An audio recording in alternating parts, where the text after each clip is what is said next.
The Line, c'est un accident. C'est quelque chose qui n'était pas voulu.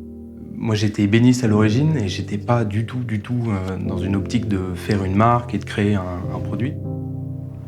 Je suis marseillais d'origine et mon père aussi est marseillais.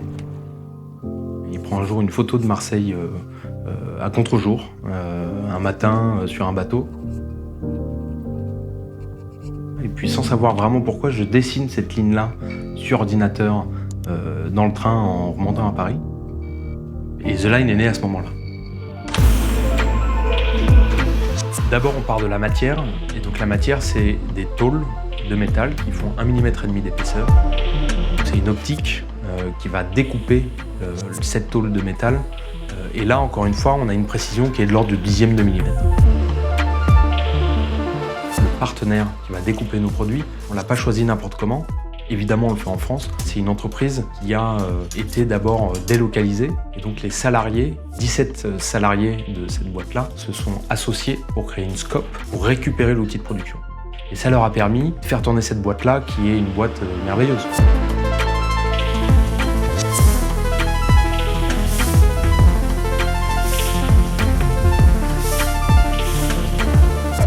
Pour dorer le produit, on rentre dans une étape qui est là beaucoup plus artisanale. On va pas juste la peindre en doré, on va la dorer à leur fin 24 carats.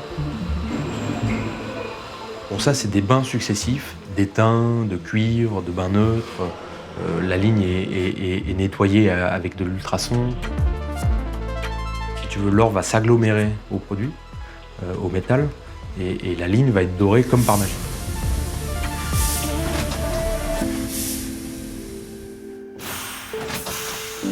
On a imaginé ce packaging, c'est une sorte d'écrin. C'est une sorte d'écrin qui permet de bien mettre en valeur le produit. Et là encore, c'est une approche qui est très artisanale. On parle de volumes qui sont importants. Pour autant, on fait quand même de la sérigraphie. On a un grain et on a une impression en sérigraphie qui est très particulière. Et c'est ça qui fait aussi la beauté de ce packaging. Tous ces ateliers-là, tous ces savoir-faire-là vont se retrouver dans un seul endroit, qui est l'endroit où nos produits vont être assemblés. C'est un ESAT, donc c'est ce qu'on appelle un centre d'apprentissage par le travail, et donc qui sont des personnes qui sont handicapées. William, c'est la personne qui s'occupe des grands formats. Je sais que Philippe, c'est celui qui va fermer les boîtes, qui va faire le contrôle qualité. Je sais que Icevite, c'est celui qui va décrocher les lignes des grappes. On a créé une forme de relation, une forme de symbiose avec ces gens-là.